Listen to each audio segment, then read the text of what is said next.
Alright everybody, how we doing? Thought I would make a different type of video than what you're probably accustomed to. Today I'm going to cook some dang ribeyes.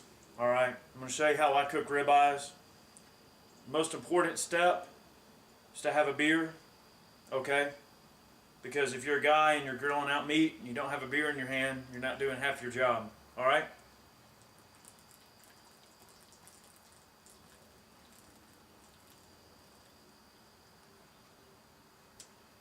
Alright, it's a good chug to get started. Okay, we can get our coals up to about 450 degrees and we'll have a look at the meat. Alright, here's the steaks I'm going to be cooking. We've marinated the steaks in our Pampered Chef marinating dish, which is highly recommended if any of you like to marinate meat. I know what some of you are probably thinking. Ribeyes typically are not marinated steaks, or at least most people don't marinate them. We choose to marinate them just because we like the way they taste. You want to go with a steak that has pretty good marbleization, a nice pink color, and lots of fat marbleization throughout the steak. The marinade that we use on the steaks is basically a combination of Worcestershire sauce, Dale's, we use a little bit of liquid smoke, we use fresh minced garlic, parsley, minced onion, and we use a little salt and pepper. Alright, now in terms of like a dry rub on a steak, you could always just go with salt and pepper on the steak, but pretty much this marinade, we like the way it tastes, so that's what we use. Okay, it's very important that your steak be allowed to come to room temperature before you put it on the grill, because you don't want the interior of the steak to be cold. Alright? It's probably a good idea to use, instead of a fork, use tongs to put the steak, to flip the steak so you don't bust it up and get all the juices running out of it.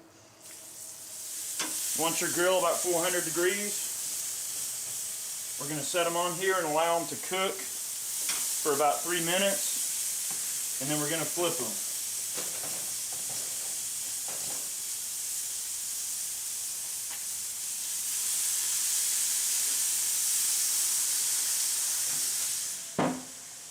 The beer that I'm drinking, in case you guys are wondering, is Killian's Irish Red. Probably one of my favorite all-round beers for the price. I do enjoy the Sam Adams Boston Lager is a good go-to beer, although the price, a little pricey, but well worth the money in my opinion. Also, the Sam Adams seasonal favorites that they put out are an excellent beer.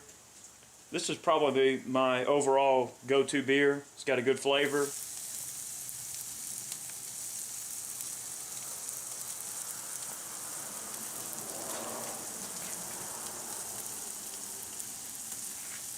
Alright, we're right at the 2-minute mark. I'm going to go ahead and flip these again.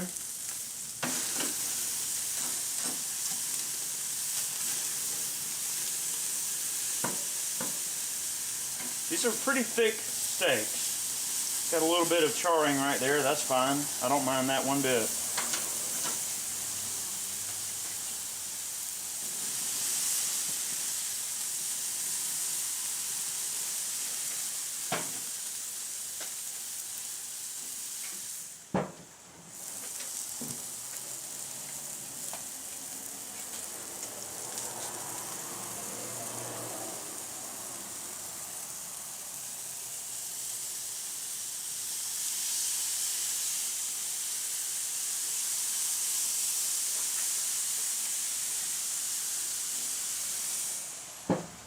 Alright, the general consensus with steaks, at least what I've always been told, is that if you want a steak medium rare, you need to pull it while it's rare, because it'll continue to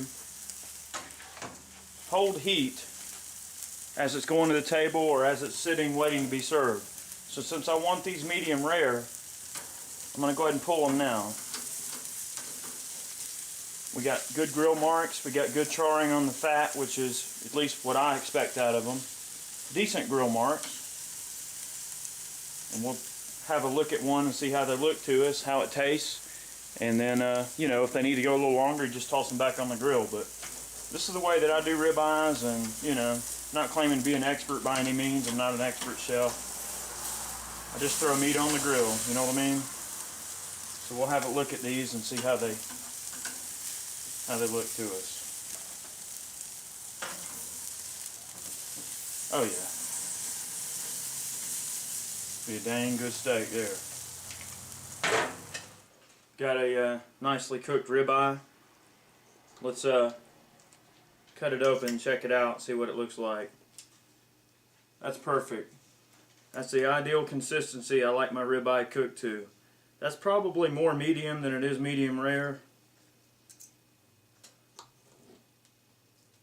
Let's try a bite of it and see if it's worth the crap. Nice pink in the middle. I like my steak kind of bloody.